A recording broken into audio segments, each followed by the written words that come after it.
Most people don't fail because they're not talented. They fail because they've convinced themselves it's not possible, so they never really try. But what if that belief is the only thing holding you back? It's about what actually happens when you act as if your goals are possible, even if you're scared.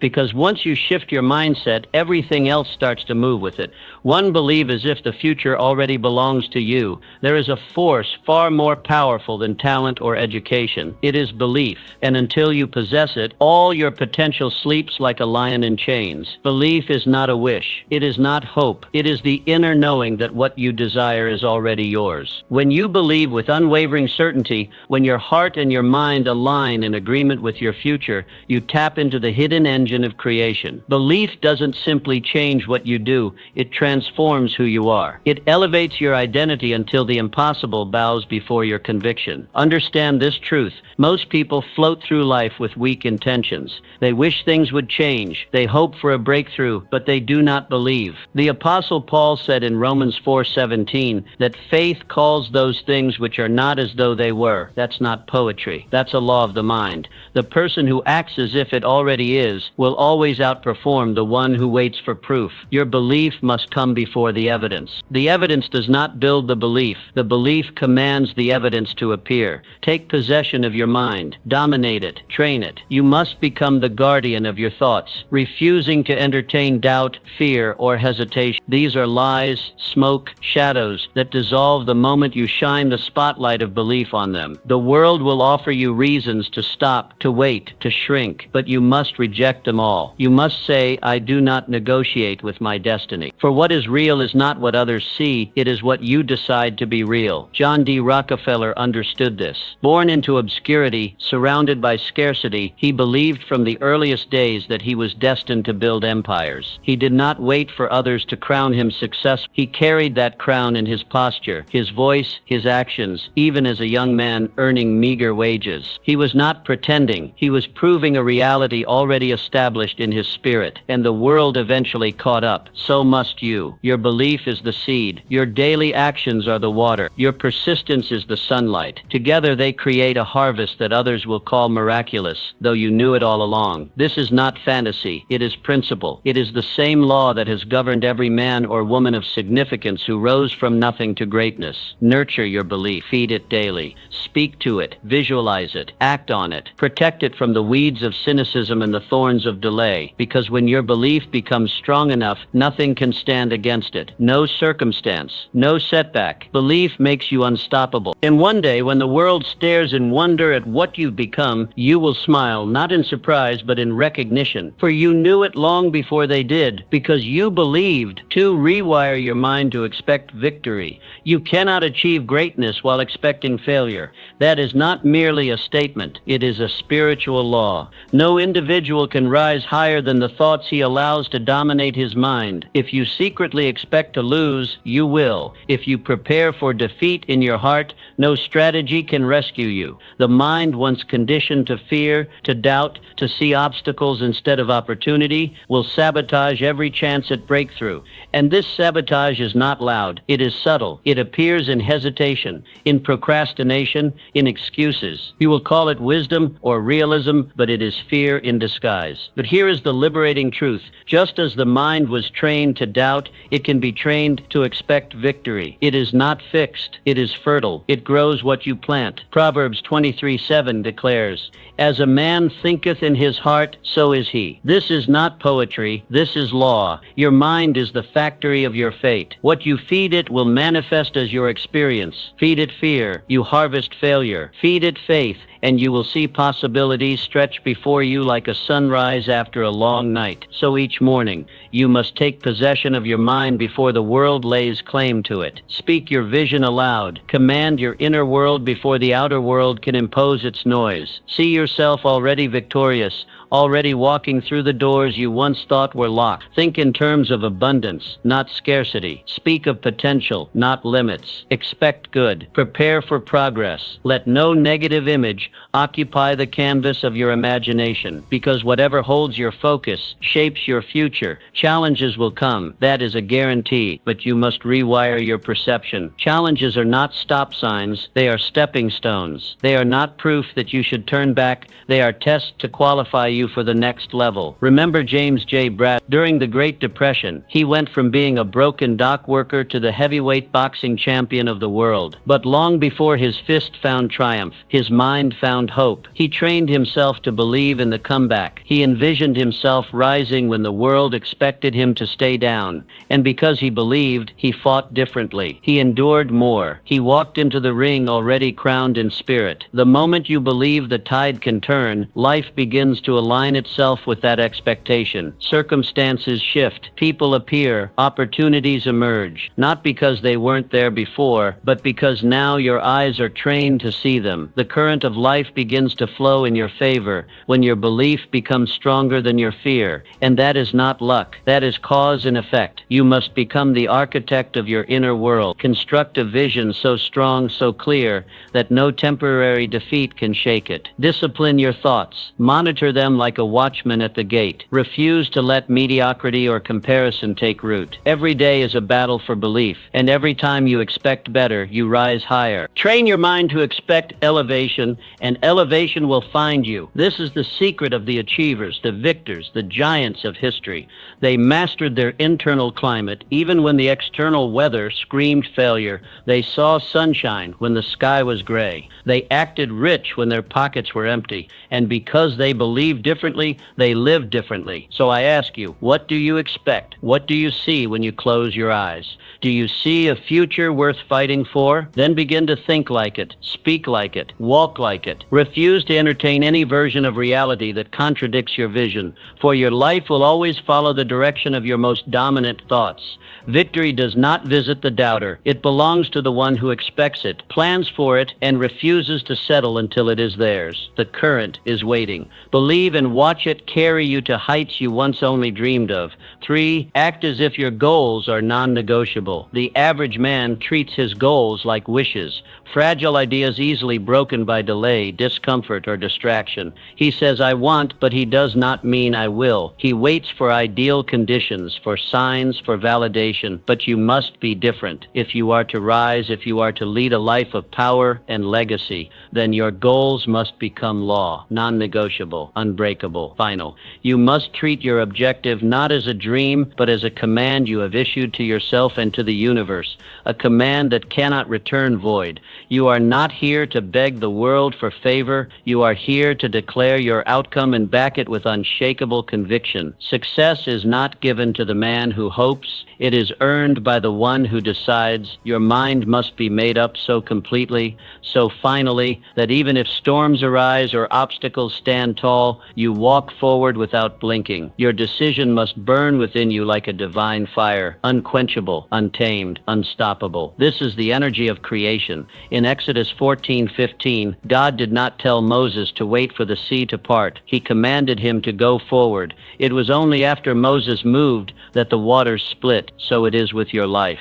The path does not appear before your step. It appears because of your step. Most people wait to see the full staircase, but power belongs to the one who climbs with faith in his feet. Do not wait. Move. Even when the road looks like ocean. Madam C.J. Walker understood this. Born into poverty as a washerwoman's daughter, she could have accepted the script handed to her by society. But she did not. She rewrote her story. She did not treat her goal as a gamble. She treated it as a destiny. She acted quickly, built strong alliances, learned relentlessly, and moved with a sense of divine urgency. She didn't have time for excuses, for doubts, or for the opinions of lesser minds. Her belief became her armor. Her goal became her law. You must now do the same. Carry yourself not as someone hoping for transformation, but as someone already becoming the future you envision. Your walk must change. Your voice must deepen with certainty. Your eyes must reflect a soul that has decided. When you speak, the world should hear the echo of inevitability. When you move, the ground should sense purpose. This is how kings and queens are forged. Too many dreamers fail not because their goals are too high,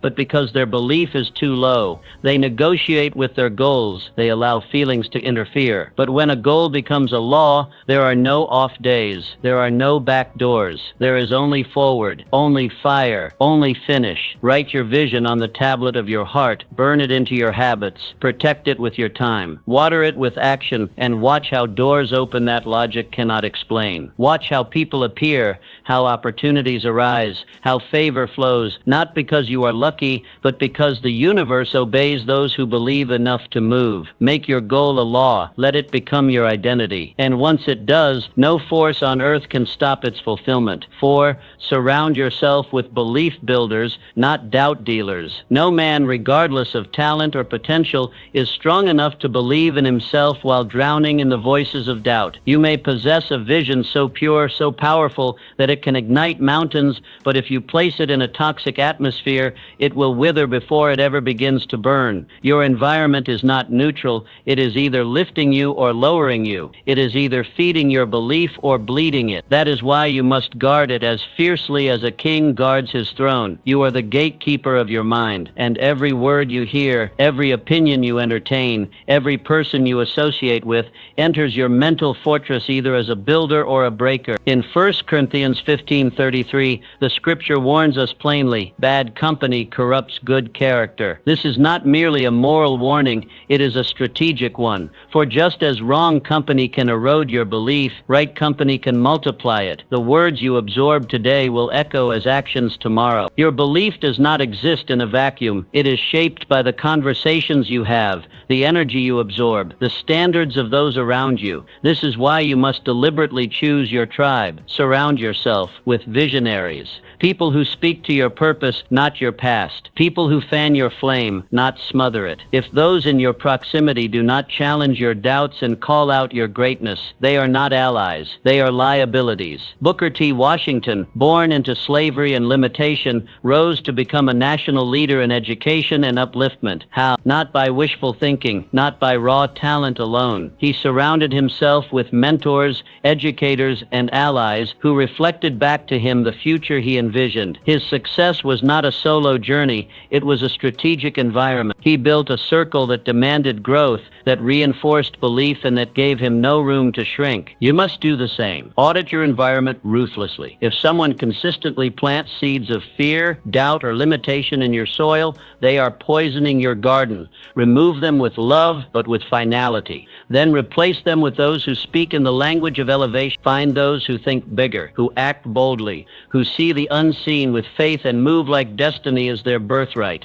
Iron sharpens iron, and your belief will never grow to its fullest strength in isolation. You need shared vision. You need voices that echo your conviction. You need people who say, let's go higher, when your mind whispers, maybe we should stop. Because belief is not only an internal fire, it is a collective flame. It becomes stronger when others breathe life into it. Plant yourself in rich soil, in communities of courage, in rooms where your dreams feel small, not because they are, but because those around you dream even bigger. Your tribe is your multiplier. Their presence becomes your momentum. Their words become your armor. Their standards become your expectation. And once you are firmly rooted in the right environment, belief becomes natural. It no longer has to be forced. It becomes your default setting. And from that place, there is no mountain too high, no goal too bold. Because now your belief is not just your own, it has become ours. And collective belief moves faster than any obstacle in its way. 5. Rewrite your past by reinterpreting it. Your story is not what happened to you.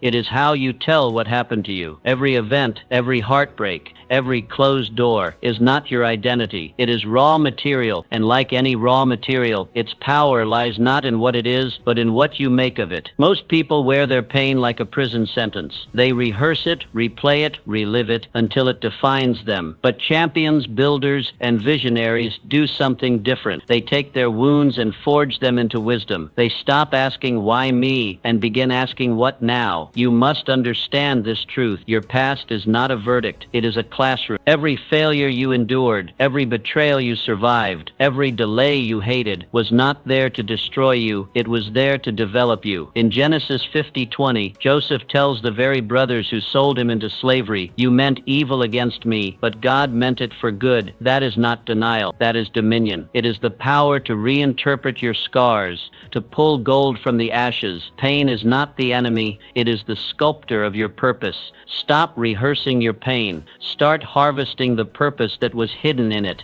If you only see what you lost, you will miss what you gained. Strength, discernment, patience, clarity. These are the treasures forged in the fire. Your story gains power when you stop narrating it with pity and start narrating it with perspective. You were not buried, you were planted. Now rise. Ray Kroc is a testimony to this principle. Before building McDonald's into a global empire, he spent decades selling milkshake machines. Most would call that a failure, but not him. Every failed business deal, every delayed breakthrough became the training ground for his final assignment. He didn't curse his past, he used it. And because of that, when his moment came, he was ready. Your setbacks do not disqualify you. They qualify you if you choose to read them rightly. The past is not a chain, it is a blueprint, and it is waiting for you to reread it with new eyes. Reinterpret what happened. Reclaim its value. If you see every hardship as punishment, you will never rise. But if you see it as preparation, you will step into your future with power. You are not the product of what happened to you. You are the architect of what comes next. Carry your history not as a wound, but as a weapon. Let your scars speak not of defeat, but of endurance. Let your history be a platform, not a prison. The greatest leaders in history did not rise because they were untouched by pain. They rose because they redeemed their pain. They gave new language to old events. They wrote new meaning over old memories. You must now do the same. Begin to bless your past. Speak life over it. Say, that taught me, that trained me, that was necessary. Because when you bless your past, your future opens with grace. The gates swing wide. The atmosphere shifts. And you begin to move, not with regret, but with revelation. Your story is a sword. Wield it. Let your testimony be a declaration that pain was never the end. It was only the beginning of your power. Use challenges to sculpt your belief. Your belief is like a muscle. It does not grow in comfort, but under pressure. Without resistance, your faith remains flabby, soft, and untested. It may sound good in speech, but it has no strength in battle. Just as muscles tear before they rebuild stronger, your belief must be tested before it becomes unshakable. And this is not punishment. It is preparation. James 1:2 tells us plainly, "Count it all joy when you fall into various trials, knowing that the testing of your faith produces endurance." Trials are not barriers to destiny. They are bridges to it. We must stop viewing challenge as something to avoid.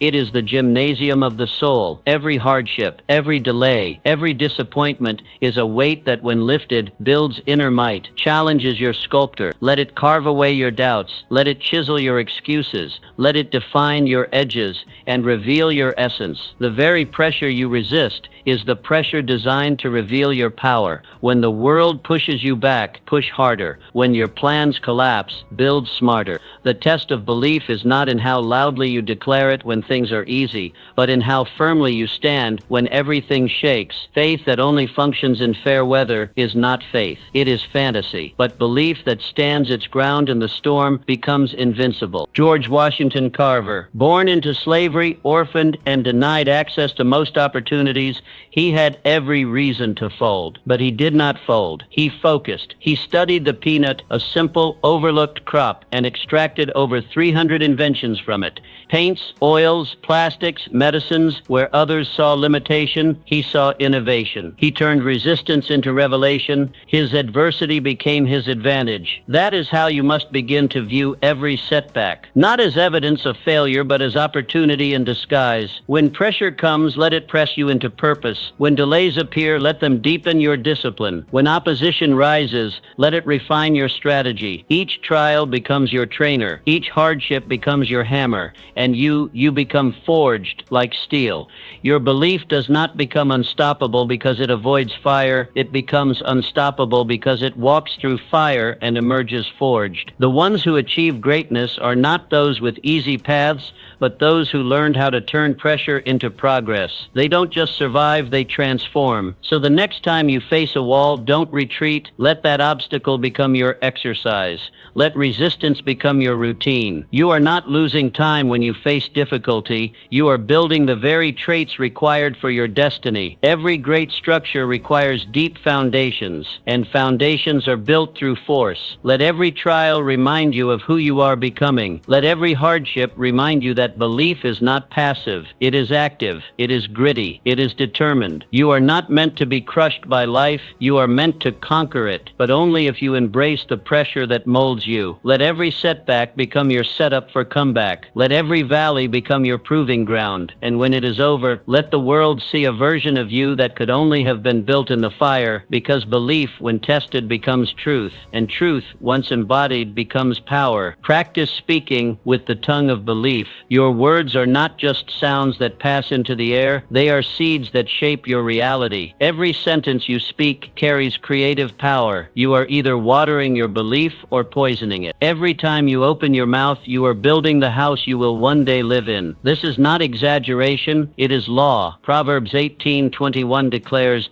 "Death and life are in the power of the tongue." Words don't just describe your life, they design it. Most people speak casually, carelessly. They complain, they self-criticize, they verbalize defeat, and then they wonder why their life mirrors their fear more than their faith. But your speech is a mirror of your mind. What you consistently say reveals what you consistently believe, and what you believe becomes the blueprint of your behavior. So ask yourself, what are you saying? When you speak of your future, do you speak with boldness or with dread? When you describe yourself, do you use the language of strength or self-sabotage? You cannot expect to build a palace with the vocabulary of a prisoner. Your words must match the level of your vision. Speak up, not down. Speak forward, not backward. Clara Barton understood this. Rejected, overlooked, and called unqualified by those in power, she refused to let the world write her identity. She wrote her own. She called herself capable, needed, and prepared long before others recognized it. She used her words as armor,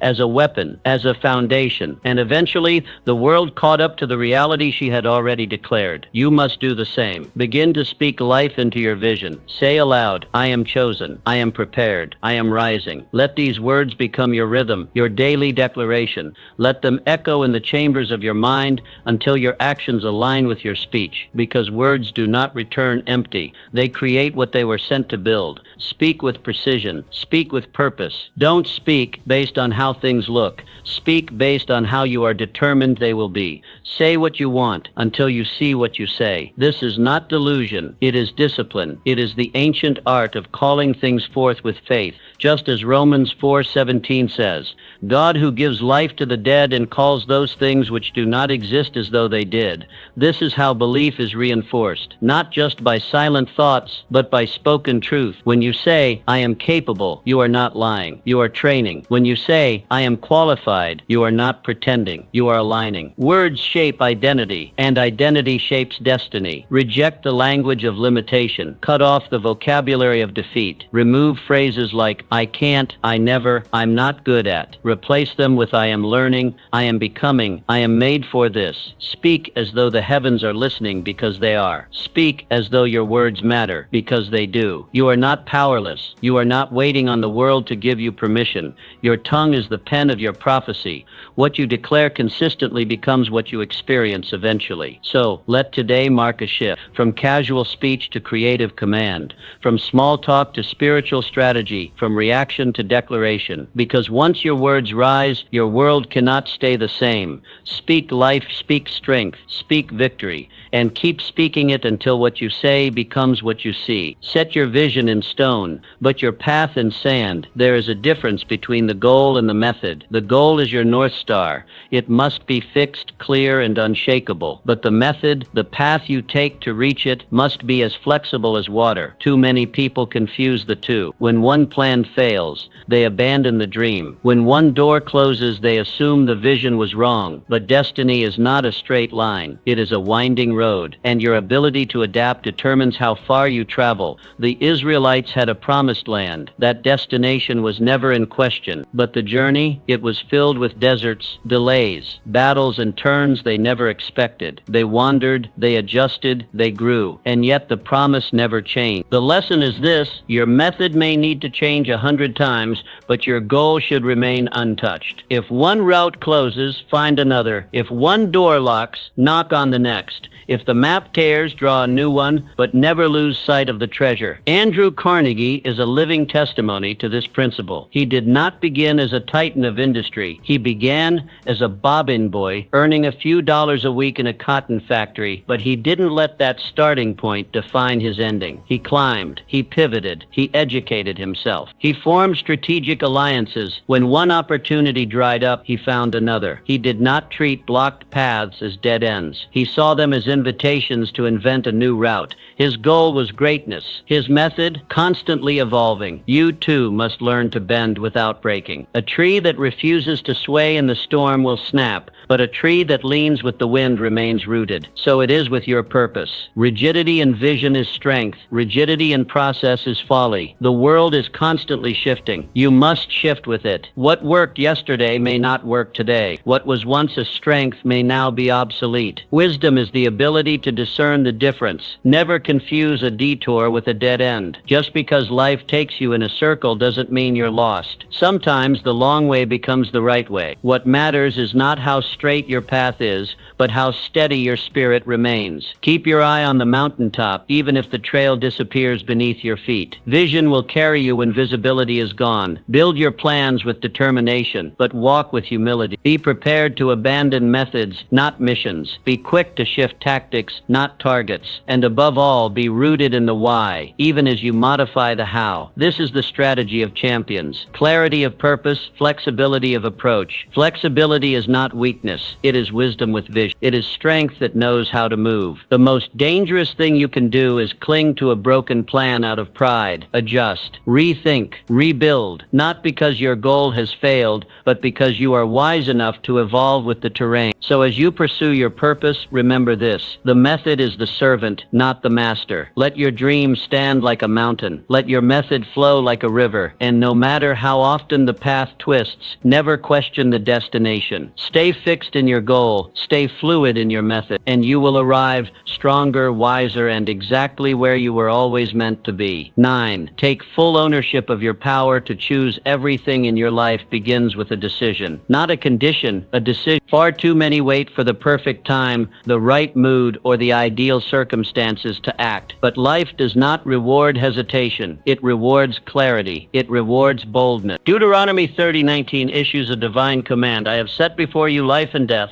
blessing and cursing, therefore choose life. This is not a suggestion. It is a call to power, because choice is the steering wheel of destiny. Where your life goes next is not up to luck. It is up to what you decide now. People do not fail because they lack talent. Most fail because they never truly decided to win. They hovered, they postponed, they gave themselves too many options. And indecision, though it feels safe, is the slowest form of self-destruction. Every dream you delay becomes a seed that never grows. Every excuse you entertain becomes a wall that blocks your future. But the moment you choose, truly choose, everything changes. Your moment of decision is your moment of power. That's when the tides begin to turn. That's when momentum ignites. That's when the universe, circumstances, and people start responding to your internal authority. It is not your resources that make the difference. It is your resolve. The world honors the man or woman who moves with conviction. Harriet Tubman is one of history's clearest examples. She was born into slavery, a condition so brutal it could have paralyzed her spirit. But she chose freedom. And then, with even greater courage, she chose to return again and again to rescue others. She did not wait for permission. She did not wait for laws to change. She moved in spite of the danger. Her decision gave her divine momentum. What she chose became the seed of liberation for generations. You must now do the same. Choose your standard. What will you no longer tolerate? What level of excellence will you now demand of yourself? Choose your direction. Where are you truly going, and what is worth giving your life to? Choose to cut off every excuse, every lie that tells you it's not the right time. Let today be the day you stop waiting and start becoming. When you decide, the world adjusts. Resources that were hidden begin to surface. Opportunities that were locked start to open. Not because the world changed, but because your posture did. You are no longer passive.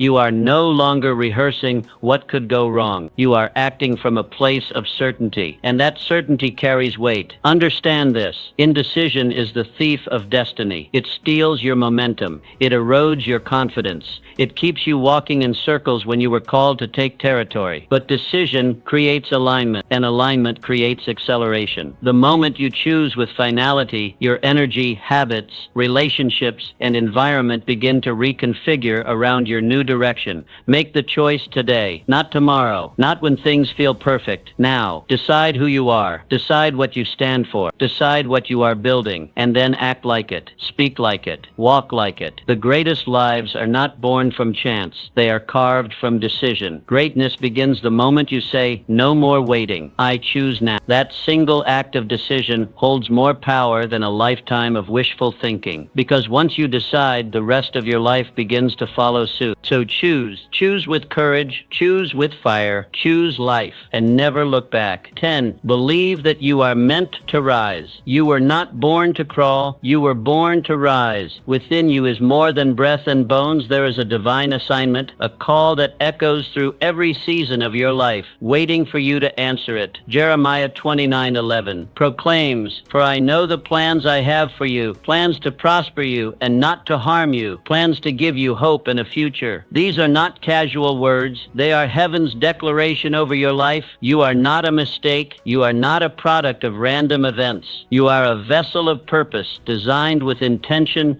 and released into this world with significance. The world may have dismissed you. Circumstances may have tried to confine you, but destiny knows your name. Heaven has kept the records, and your time is not coming. Your time is now. Walk like someone who carries destiny in their bones. Let your posture declare that you are here on assignment. Speak like someone who has something sacred to say. Your words should carry the weight of vision, not the fear of rejection. Act like someone whose moment has come, because it has. Helen Keller, though born without sight and sound, refused to accept limitation. She could have stayed hidden in silence, but instead she became a voice for millions. She did not wait for the world to offer her a platform. She created one. She believed her life held meaning, and she fought to express that meaning against every odd. And because she believed, others began to believe too. So must you. Your life is not small. Your vision is not invalid. You do not need anyone's permission to rise. What lives inside of you is sacred. You must protect it, nurture it, release it. Your journey, with all its detours and delays, has prepared you for this moment. Nothing has been wasted. You must believe this. Your time is now, not tomorrow. Not when you feel more qualified. Now, when you step forward with fire in your spirit and certainty in your heart, you activate forces seen and unseen. You send a signal to the world that you remember who you are, that you were not born to crawl in fear or live in shadow. You were born to rise, and rise you shall.